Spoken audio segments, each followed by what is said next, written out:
Last night I hardly slept because I was just thinking, oh my God, what's it going to feel like to be up there? I didn't think I was going to have the bottle for it. I thought I was just going to get up under that roof and just implode and bottle it.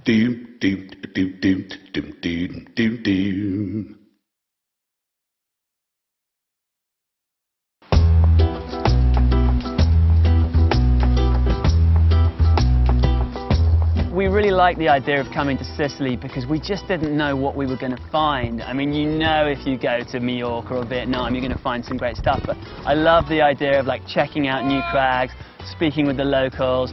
You know, we went to a few places that we thought were going to be great and it just didn't work for whatever reason. Maybe there was a big ledge below the crag or like you couldn't top out on the routes. But then when you do find a project that works and it turns out to be a great route, it's just so satisfying and it just makes all the searching worthwhile. I think it's just something built in. I mean, some people will climb for, you know, 30 years and they do existing routes and they're happy with that. And it's absolutely fine, there's nothing wrong with that.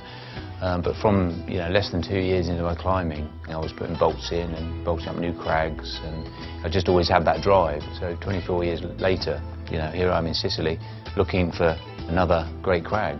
It's exploration. It's maybe slightly beyond climbing. It's just finding new things, you know.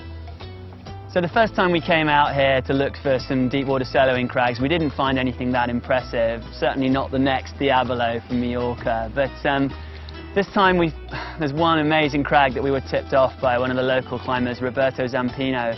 It's a beautiful crag near to Siracusa and it's got 2 stellar routes on it, like a 7C and then a new route which we did today, a project which is one of the best deep water solos I've ever done.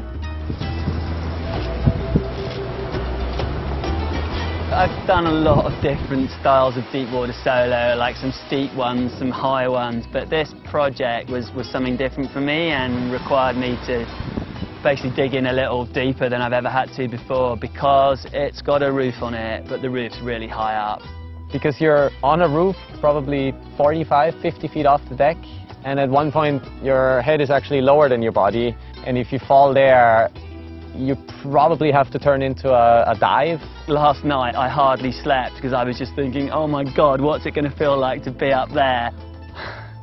I didn't think I was going to have the bottle for it. I thought I was just going to get up under that roof and just like implode and bottle it. It's just an amazing thing about climbing. Sometimes you just surprise yourself, and got under the roof and just seemed to just switch everything off and just look at the first hold, and before I knew it I was committed, and you just don't actually notice where you are, and before I knew it I was like swinging around the lip, and it just felt so amazing to top out on this route. If you're climbing like 7C plus 8A and you're into deep water soloing, it's actually worth coming here just to do that route and the route just next door to it. It's a top-notch route. It's probably also for me one of the best deep water solos I've ever done. I suppose really you never know there's going to be a crag until you find it. You never know there will be a crag that's head and shoulders above every other crag. It's the biggest Mediterranean island, so fundamentally it's pretty hard to explore unless you had a very fast boat and lots of time.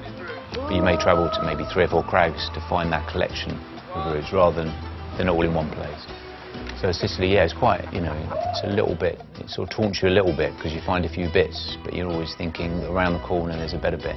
But we haven't quite got it yet.